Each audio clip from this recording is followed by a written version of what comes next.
السلام علیکم ورحمۃ اللہ وبرکاتہ نحمدہ ونصلی علی رسولہ الکریم اما بعد فاعوذ باللہ من الشیطان الرجیم بسم اللہ الرحمن الرحیم رب اشرح لی صدری ویسر لی امری واحلل عقدۃ من لسانی یفقہوا قولی رب زدنی علما اللہم فقہنا فی الدین۔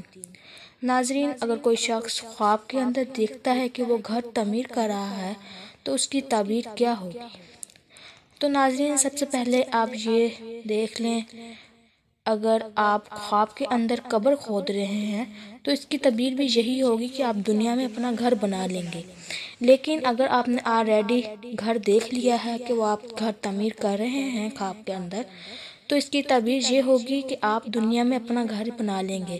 اگر آپ کے پاس پہلے ہی گھر موجود ہے پھر آپ اس طرح کا خواب دیکھتے ہیں تو پھر اس کی تعبیر یہ ہوگی کہ اللہ تعالیٰ آپ کو بہت زیادہ مزید مال و دولت سے نوازنے والے ہیں۔ تو ناظرین، سب سے پہلے تو اس بات کو غور سے سمجھ لیں کہ گھر جو ہوتے ہیں وہ دو طرح کے ہوتے ہیں۔ ایک تو اللہ کا گھر ہوتا ہے اور دوسرا بندوں کا گھر ہوتا ہے۔ اگر کوئی شخص اللہ کا گھر بنا رہا ہے یعنی مسجد بنا رہا ہے خواب کے اندر، تو اس کی تعبیر یہ ہوگی کہ یہ سکون پہنچائے گا لوگوں تک، یہ خود بھی سکون پہنچائے گا اور سکون پہنچانے کا ذریعہ بھی بنے گا۔ یعنی جو مسجد جو ہوتی ہے وہ سکون کا ذریعہ ہے، اگر انسان وہاں چلا جاتا ہے اسے سکون ملتا ہے، اللہ رب العزت کی رحمتیں اس پر نازل ہوتی ہیں۔ اسی لیے اگر وہ بندوں کا گھر یعنی دنیا میں گھر تعمیر کر رہا ہے تو اس کی تعبیر یہ ہوگی کہ یہ اپنے ہدف میں، اپنے مقصد میں کامیاب ہو جائے گا، جو چیز اسے چاہیے وہ اسے مل جائے گی۔